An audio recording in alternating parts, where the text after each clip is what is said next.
Yes, student, before explanation of the using scanner classes, I want to tell you about the scanner classes.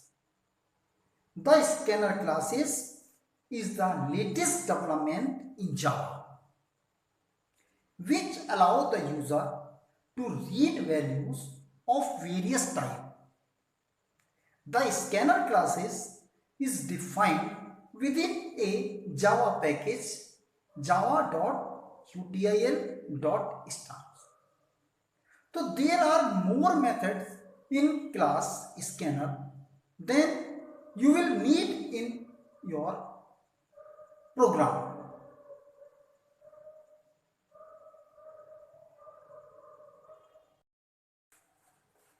Yes, student, before discussing the input by using scanner classes, we will discuss about the three more forms for making the program. One is assignment statement we have to use, and we use the one is argument function, and another function we have to use the scanner function.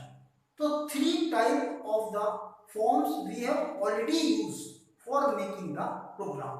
This is the another method for making the program. This method is input by using scanner classes. So before making the program by using the input by using scanner classes, we have to know कि how we will accept the values, how we will store the values, how we will define the instructions, and how we will define the statements.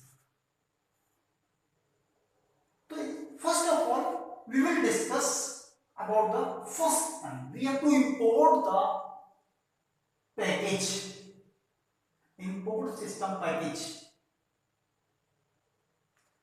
We have to use for import the package import java.util.scanner, or you can write import java.util.star and semicolon. Any one system package you can use for making the program by using scanner classes. Now Java, that is the package, and this dot is a dot operator, and that is scanner is called the class. Now after that we have to create the scanners. How you will create the scanner?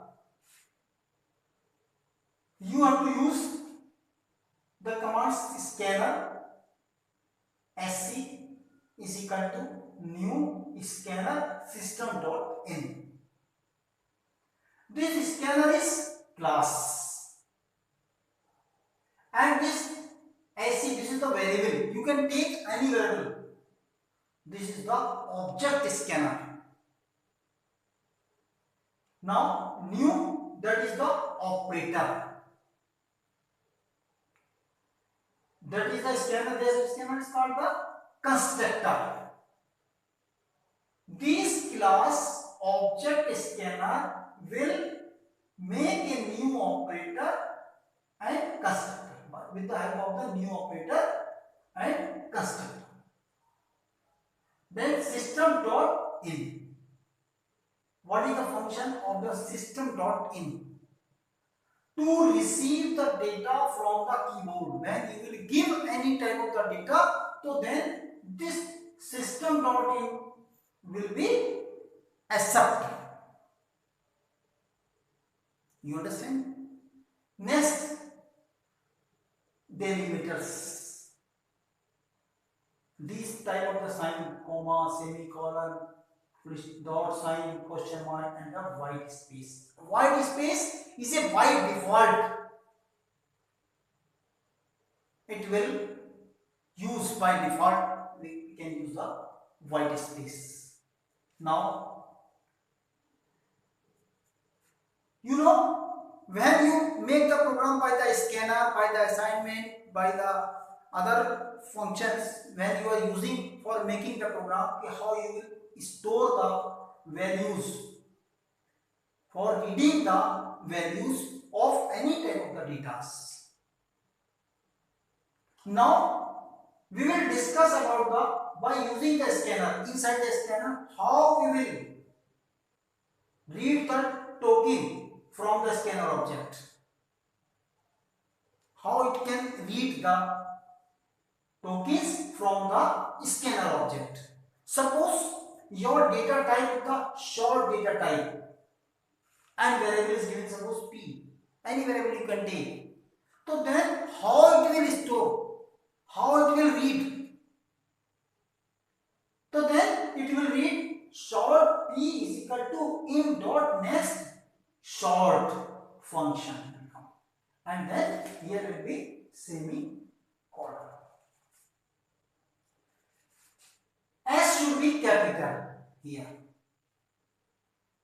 and you can write only when you will define the variable outside short p, then you can write only p is equal to in dot next short function. Suppose your data type is integer type of data. Integer type is whole numbers without decimal numbers. So then how you will give the values? Yeah, how it will read from the scanners? By using integer. P is equal to in dot next int. I should be capital. You can write the full also. Integer function. And suppose you are using the float value. You understand these things. Otherwise you can't make your program by using the scanner classes. Okay. Suppose your value is the float data type, means decimal type. After the decimal there will be the 2 digits. So then how it will read the token from the scanner? Float p is equal to in dot next float function. F should be capital. And now suppose your data type is the long data type and variable is given, suppose p. So then how it will read the token from the scanner object? Long p is equal to in dot next long. Matlab which data you will use, same data you will write here. Next, suppose you are using the data type of double, so then double p is equal to in dot next double function. And suppose you are using the string type of the data. String type means any sentence. So then you will use string str1 you can take is equal to in dot next function. And next is character data type. Only single character. So then you will use character c is equal to in dot next character add function. And now suppose your data type is the line data type. 2 type of the lines वगैरह. So then you will use the string true is equal to in dot next line function. So means these are the method to read the token from the scanner object. So you have to learn how you will store the values, which type of the values we are using. Suppose integer type, how you will store, and float type, how you will perform. Then like this of the data you have to learn, then you can make your program easily. So this is the very most important chapters. They are the 4 type of the form for making the program. This is the last method, input by using the scanner classes. In next video, we will meet you for the program with the help of the by using